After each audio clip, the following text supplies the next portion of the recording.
everyone. Welcome back to our final installment of the Universal Movie Monsters series. I'm Slash Sister Hallie. And I'm Slash Sister Jen, and we cannot thank you all enough for all the feedback, the comments, everything that we've heard from all of you on this series. It's been really fun for us to do, and you guys are clearly having fun watching our videos too. So thank you for that. It definitely seems like this series has kind of like struck a nerve with some of our fans, and I'm really enjoying that. Me too. But today we are going to conclude our look at the Universal Movie Monsters with a deep dive into Creature from the Black Lagoon. Yes! Why don't we go ahead and just jump right on in, Hallie? I don't know. Why don't we? Alright. But first... That was good. I don't think we could have timed that any better. I don't think we could have either. So we start the story... Actually, we kind of start the story with like a story of creation. But really the meat and potatoes of the story starts with a geology expedition in the Amazon, which uncovers a fossilized piece, a skeletal hand with webbed fingers, from the Devonian time period that provides a direct link between land and sea animals. The Devonian time period. I don't have no idea if that's an actual thing. Expedition leader Dr. Carl Maya orders his two assistants to stay in camp while he visits the Marine Biology Institute, because that has all the answers. Of course. Luis, I'm going to Moraggio Bay to the Institute. You two are to wait here in the camp. You be gone long? Long enough to find out what this is, and get help in digging out the rest of the skeleton. Carl reunites with his friend and former student ichthyologist Dr. David Reed. I'm sorry, say that one more time? Ichthyologist. Okay, thank you. Yes. People who study fish. That's all it is. Anyways, David works at an aquarium in California, but more recently he has been a guest at Carl's Institute in Brazil to study lungfish. Lungfish? Mm-hmm. Fish that actually breathe? Look over here. This lungfish, the bridge between fish and the land animal. How many thousands of ways nature tried to get life out of the sea and onto the land. This one failed. He hasn't changed in millions of years. David persuades his boss, the financially minded Dr. Mark Williams, to fund a return expedition to the Amazon to look for the remainder of the skeleton. Which actually wouldn't be a skeleton, it would be a fossil. Yes, well, it was basically a fossilized piece of a skeleton. But, I mean, if it's a fossil, then it's not skeleton. No, it's fossil. yeah, for sure. It's rock. Yep. I'm arguing semantics. Yes, yeah, that's okay. That's all right. Soon after Carl leaves camp, a fish-like amphibious humanoid, Gilman. Gilman, which is a living member of the same species which the fossil originated from, becomes curious about the expedition's camp. I mean, wouldn't you? Yeah. If somebody came up in my lagoon, I'd be like, what the fuck you doing? This is my place. Mm-hmm. That's just me. Right. When its sudden appearance frightens the assistants, but of course it does. This is horror. Yeah, well, I mean, wouldn't you be frightened if that came walking up on you? I even now. Initially, yes, but as long as it's not, like, trying to actively kill me, I don't think that I'd still be scared of it. That's true. Very true. I think it was more curious at first, not actually trying to kill people. It wasn't until later, but anyway, they panic and attack, because that's what humans do. We're stupid. Mm-hmm. We attack things we don't fucking understand. And this is what leads to war and genocide. But that's a different story. And in response, the enraged creature kills them both. But of course he does, because that's what monsters do. Yes. But it's not a monster. It's a living creature. Yes. The group then goes aboard the tramp steamer Rita, captained by Krusty Lucas. I have to ask, how hard was it for you to read Tramp Steamer and not read Tramp Stamp? Well, considering I do have my own tramp stamp. TMI. I mean, whatever. Everybody can see it. The expedition consists of David, Carl, Mark, David's girlfriend. Why? Fuck, why? Well, she's also a colleague. She's sort of a scientist, or at least... You're in the fucking Amazon. Yeah. Leave them at home. I would much rather stay at home. I wouldn't want to go to the Amazon. I would melt. And colleague Kay Lawrence and another scientist, Dr. Edwin Thompson. When they arrive at the camp, they discover that Carl's assistants have been killed by the creature while he was away. Lucas suggests that it was likely done by a jaguar, but the others are completely unsure. Jaguar my ass. A further excavation of the area where Carl found the fossil turns up nothing. Mark is ready to give up the search, but David suggests that perhaps thousands of years ago, the part of the embankment containing the rest of the skeleton fell into the water and was washed downriver, broken up by the current. Which is, it's a plausible scenario. Yeah, for sure. I mean, it makes sense to me. Plus, just in general, like, fossils get spread around. You're talking thousands of years that things have moved and shifted and... Geological tectonic plates like to shift things around, all that stuff. Too. Exactly. Yeah. Or not to mention, we also have the whole Pangea thing, too. Yeah. So, Pangea, for those that are uninitiated into the science world, was a giant supercontinent at one point in time. Basically, all the land masses on Earth were one giant continent, and before it they formed started breaking Pangea. up. And tectonic plates broke up the continents and separated them to where their current locations are now. And that's not to say that we won't continue to shift and shift and shift and shift over time, because we are. We will.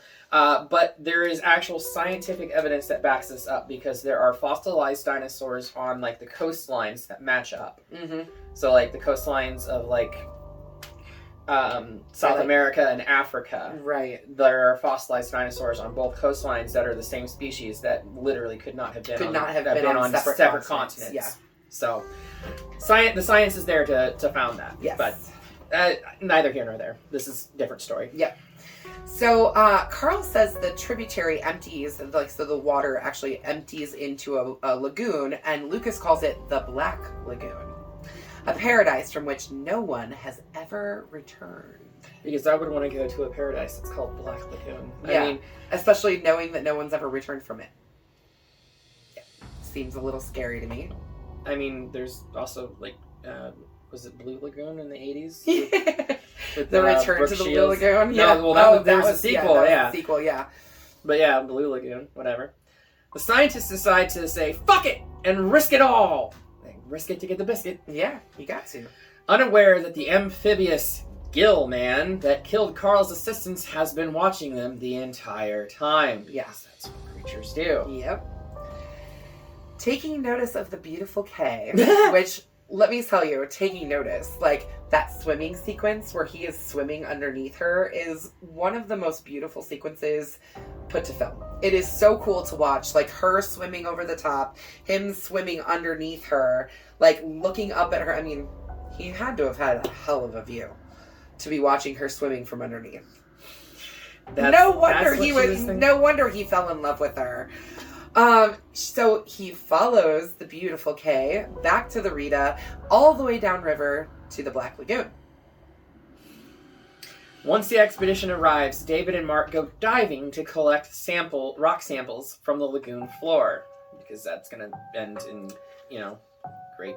Well, again, they were looking for more fossilized pieces. No, I understand that, but that was the reason that they were there. No, I get that, but I mean, if no one's returned from this lagoon, let's just dive into it.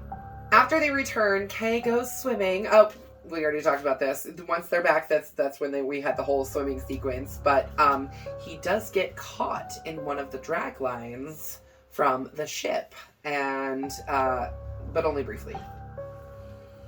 Although it escapes, because we don't know technically if it's a he or she. Yeah. It's just a creature. Yep. With no atomically correctness. Yeah, I mean, there's no way. And when it's amphibious, it's a lot of times you can't tell much of a difference between male and female when they're amphibians. So, looking at a lot of amphibian genitalia, are you? Well, we know how Jenny gets her kicks now. Although the Gilman, because we're going to call him that because that's kind of the nickname that people... Nickname I mean, they nicknamed him that on set and everything like that, and that's what people have called the creature, whatever, over the years. We're going to call him Gilman. Although Gilman escapes, he leaves a claw behind in the net, revealing its existence. Yep. And, I mean, really, if we're going to call him Gilman, we could call him him and her, instead of her or it, because we are calling him Gilman. Anyways, after subsequent encounters with the Gilman claim the lives of Lucas's crew members, the creature attacks Kay and attempts to abduct her, but is captured and locked in a cage aboard the Rita. I just want to know what the hell Gilman was intending to do with Rita, or Kay. With Kay, yeah, who knows? I mean, he was clearly, like, really attracted to her, so, I mean, maybe he was gonna, like, take her and keep her as his pet? Love slave. Love slave? I don't know what he was gonna do with her, but it begs the question, though, because unfortunately the creature does not have any type of intelligent response to anything like that, so we have no idea what its intentions were. Yep. It escapes during the night, attacking Edwin, who was guarding it. Kay smashes the creature with a lantern, driving it off, but Edwin is severely injured. Yes. Following the incident, David basically was like, yeah, fuck this. We need to be going back to civilization. You think? Let's get the fuck out of here. Yeah. Mark, who's obsessed with capturing or killing the creature, because there always has to be one in the group, objects. As the Rita tries to leave, they find the Gilman has blocked the lagoon's entrance with fallen logs. So, he's not intelligent enough to communicate with them, but he's intelligent enough to create traps for them. Okay. It's good story writing right there. Lazy story writing is what that is. But this is 1954, so... Yes. While the others attempt to remove the logs, Mark is mauled to death while trying to capture the creature single-handedly by himself underwater, where the underwater is clearly the creature's realm. Fucking scientists always fucking shit up. They think they know what they're doing, but really they're just causing more problems. The creature then climbs aboard the Rita and approaches Kay from behind. Kay, of course, screams because this is what women do in these films. Yes. But, I mean, like, it's not just these films. It's, like, all films. Like, all horror films, what women do is scream. Or maybe not as much anymore. But... so with this particular series of films, though, it's, like, hysterical screaming. It's absolutely. Like overacting on the screaming aspects. Okay, of it. But like Sally wasn't over screaming in the Texas Chainsaw Massacre. No, that was an appropriate amount of screaming because of what they did to her and her friends. That's true. Anyway, Kay screams, as one tends to do when a creature tries to grab you, and the creature grabs her, taking her away to its cavernous lair.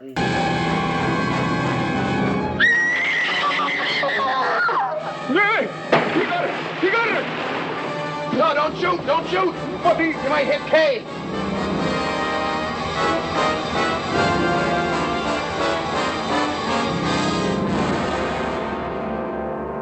Yeah. Oh boy.